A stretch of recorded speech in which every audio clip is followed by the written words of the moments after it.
アルラブドール。主にシリコンで形成されており、骨格が内蔵されている。それにより自由にポーズを取らせることができる。その用途は疑似的にセックスを楽しむためとされている。おい岡島、急いだってとんかつはもうないぞ。背後で同僚の桜沢がせせら笑う声が聞こえた。働きずくめの俺にとって金曜日の夜に24時間スーパーで弁当とビール1本を買うのは週末のささやかな贅沢だ。運が良ければとんかつ弁当をゲットできるから毎度急ぐわけだが、惣菜が売り切れているともう最悪だ。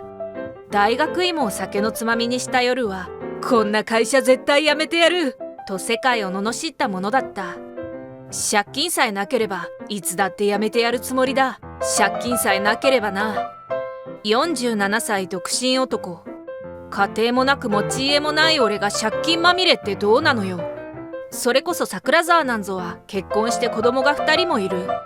俺だってそういう地に足をつけた暮らしをしたかったさ。勘は9大。もっとも俺がこのブラックな会社でなんとかやってこれたのは、今俺を小バカにしていた桜沢のおかげでもある。1年ほど前の話だ。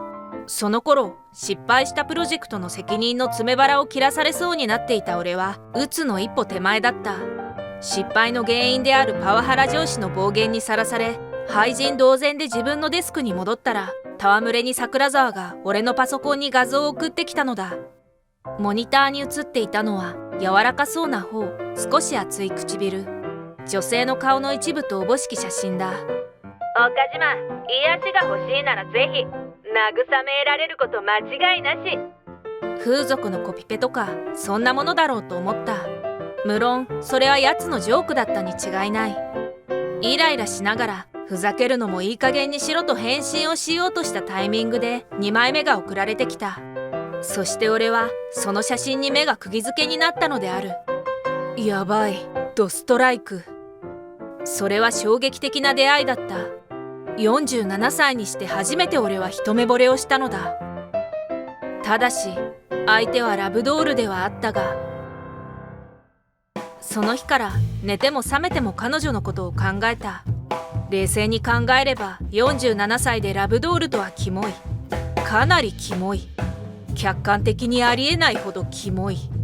しかし結局のところ俺は欲望に抗えなかった。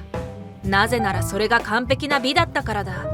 それ以上に美しいものを俺は見たことがなかった。遺伝子レベルでそう感じたのだから仕方ない。俺が悪いんじゃない。完璧だったドールが悪いのだ。憧れの美は41万円だった。安いか高いかと問われれば激安だったと即答するね。俺はそのドールに愛と名付けた。理由はどこからどう見ても愛だったからだ。しかし悲しきかな。家に来た時は浴衣どころか下着さえつけていない。髪の毛もストレートだ。急いで愛のために服やらウィッグやらアクセサリーをネット通販で仕入れた。愛おしくてたっぷり触れたいが、しかし愛おしすぎて触れられないというアンビバレンスに陥る俺。彼女はいついかなる時も俺を待つ天使のような存在だ。天使にはむやみに触れてはならぬ。俺はさらに2体のドールを購入し、それぞれにミナ・サラと名付けて愛の両脇に置いた。彼女が寂しくないようにである。俺の欲求はこの2人が満たしてくれた。そして俺は愛を傷つけないよう頬に軽く触れるだけなのである。とここまで話せば冒頭の俺の借金の理由がお分かりだろう。3体のドールのために俺は300万円以上の借金を抱えていた。この年で300万とは大した額ではないだろうと思ったそこのあなた。貯金のないドール地獄にはまった中年男に課せられた300万をなめてはいけない。何せ借金は雪だるま式に絶賛増額中なのである。働けど働けど減らない借金。しかし俺はもっと愛に買い与えたい。ハロウィン用のコスプレ衣装も欲しいな、ルンルン。人間の欲はとどまることを知らぬ。俺の歪んで肥大化した欲望は愛との結婚へと妄想が暴走し、とうとうエンゲージリングを買うまでに至ったのである。そしてそれこそが俺が今急いでいる理由だった。つまり俺はジュエリーショップへ急いでいるのだ。急がねば閉店時間になってしまうではないか。すいません、岡島です。岡島健太です。指輪を取りに来ました。お待ちしておりました、岡島様。サイズのお直しも済んでおりますよ。ギリギリで来店したことに恐縮しながらクレジットカードを差し出す俺。無論分割払いである。お客様、申し訳ありません。こちらのカードでは。上限金額の問題なのか？俺は冷や汗をかきながら財布からもう一枚カードを差し出す。使えない。絶体絶命だ。どのカードも使えない。いつの間にか引き落とし日を過ぎていたらしい。口座の残高が足りなかったんだ。愛の指にこいつをはめることだけを夢見て、この半年間の社畜生活に耐えてきたのに、もはや発狂寸前の俺。クソクソクソクソ。俺は愛する女に指輪の一つも買ってやれないのか？おじさん、それいくらなの？いきなりおじさん呼ばわりとは失礼なやつだ。いや、そりゃまあおじさんだけど。立て替えてあげるわ。プロポーズするんでしょ？さすがに指輪がないと彼女さんがっかりだもんね。何やら俺がプロポーズをすると勘違いしている様子。一体何者だと振り返る。声の主を見て俺は腰が抜けるほど驚いた。大きなアーモンドアイ、筋立ちのスラッとした鼻にぷっくりした唇。愛？家にいるはずの愛がここにいる。俺は夢でも見ているのかと思った。あれ、おじさん会ったことがある人だっけ？喋ってる。俺の愛が喋っているではないか。これは一体全体どうしたことだ？おじさん、ねえ、人の話ちゃんと聞いてる？ごめん。あまりにも知り合いに似てたから驚いて。お金だね。気持ちはありがたいけど、君の年で払える額じゃ。100万までなら払えるけど。100？ 大人をからかうんじゃない。そんな大金を持ち歩くとか。嫌だな。カードに決まってるじゃん。カード？学生が？未成年だけど学生じゃない。デビットだよ。1回の決済は100万までに制限されるけど。話を聞いてうろたえる俺をよそに、彼女はとっとと清算してしまった。ほら、おじさん、営業時間過ぎてるんだから出るよ。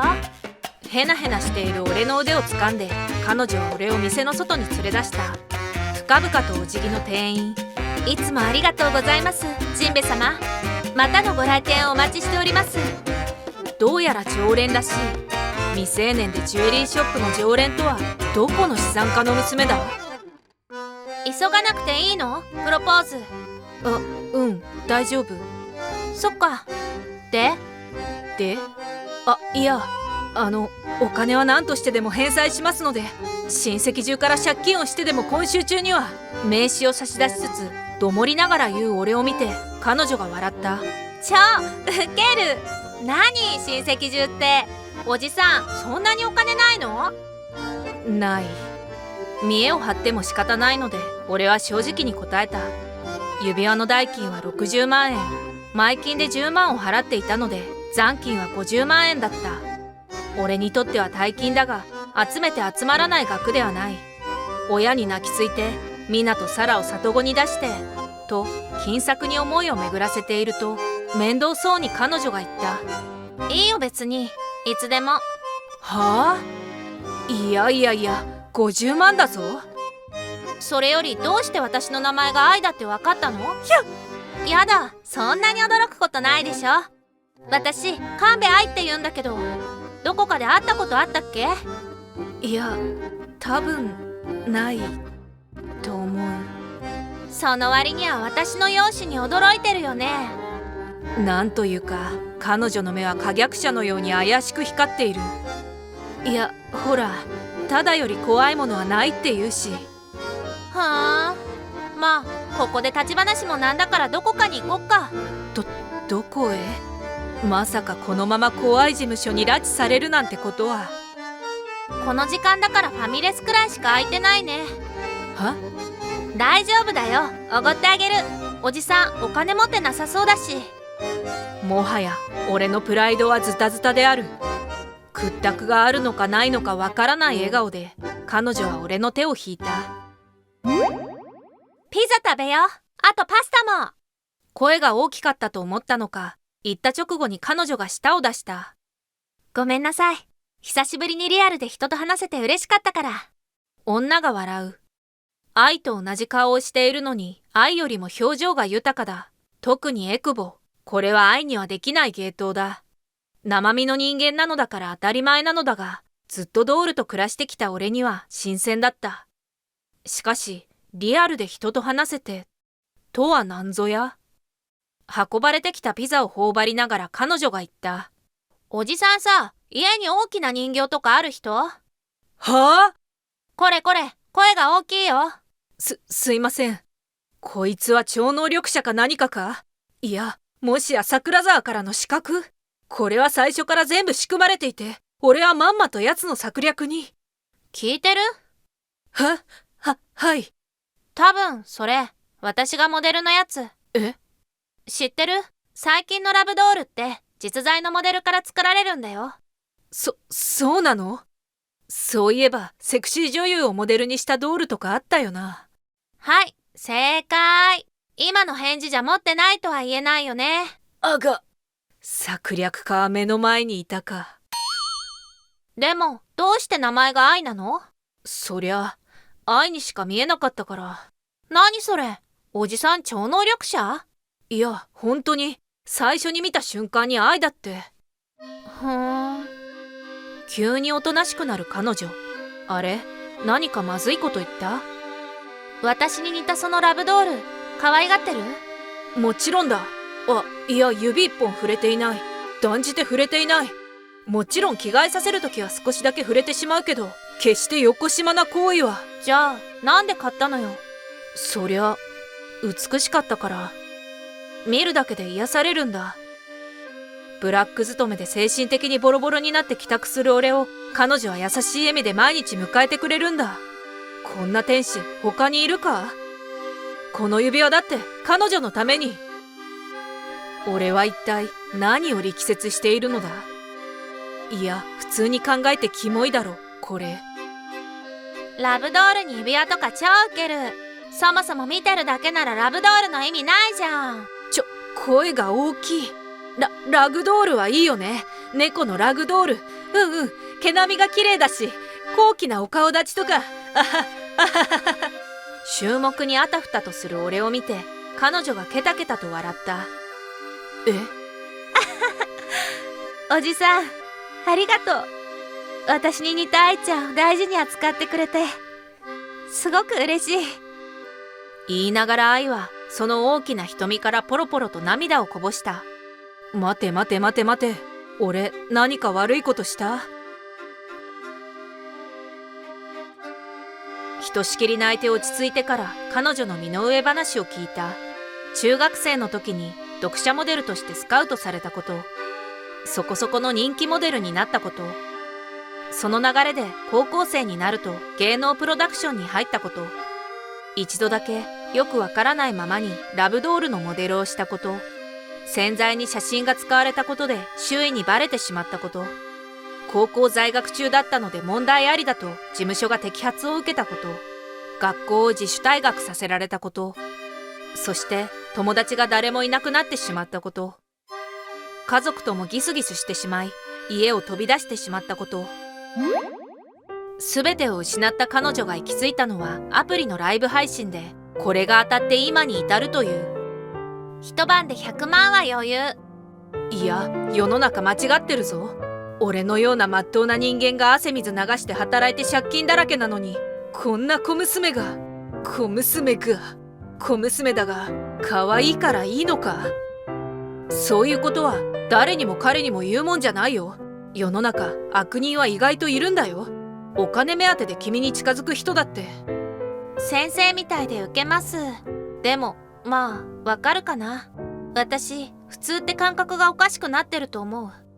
例えば？知らないおじさんにポンと50万出しちゃうとか。それはグーの音も出ない。じゃあおじさん、定期的に私と会ってよ。はい？さっきの50万の対価。は？愛の呼び出しがあったら必ず会ってくれること。これが仕事ね。意味がわからないのだけど。あら、聞けないの？さっき名刺ももらったし、愛に似た愛ちゃんのこと会社の人たちにバラしちゃうよ。って嘘。泣いたことの照れ隠しなのか、まくし立てる彼女。そして次の瞬間、すっとんきょうな声を上げた。あ、わかった。おじさん、もう会社辞めちゃいなよ。私が月50万円で雇ってあげる。もちろんボーナス付きね。は？何を言ってるんだ？未成年が一人でやっていくのっていろいろ大変なのよ。おじさんなら見た目も渋い親父だから都合がいいわ。何の都合がいいって？いや、それもう詐欺の片棒担がされるとかそういう案件だろ。そんなわけないじゃない。配信知らないの？おじさんだけあって頭固いね。まあいいや、会社作ろう。作り方調べといてね。言いながら愛がケラケラと笑った。笑った時に出るエクボがめちゃくちゃ可愛い。そんな笑顔に見とれながら、いっそのこと会社を辞めてこの子についていくのもありかもなとか考えた。いや、アホか。47歳の中年男がなぜ10代の少女に雇われにゃならん。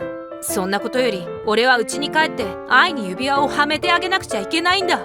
そう思った瞬間、目の前の愛が俺の愛と対面させろとか言い出しかねない危険性に思い及んで、俺はドギマギした。終わり。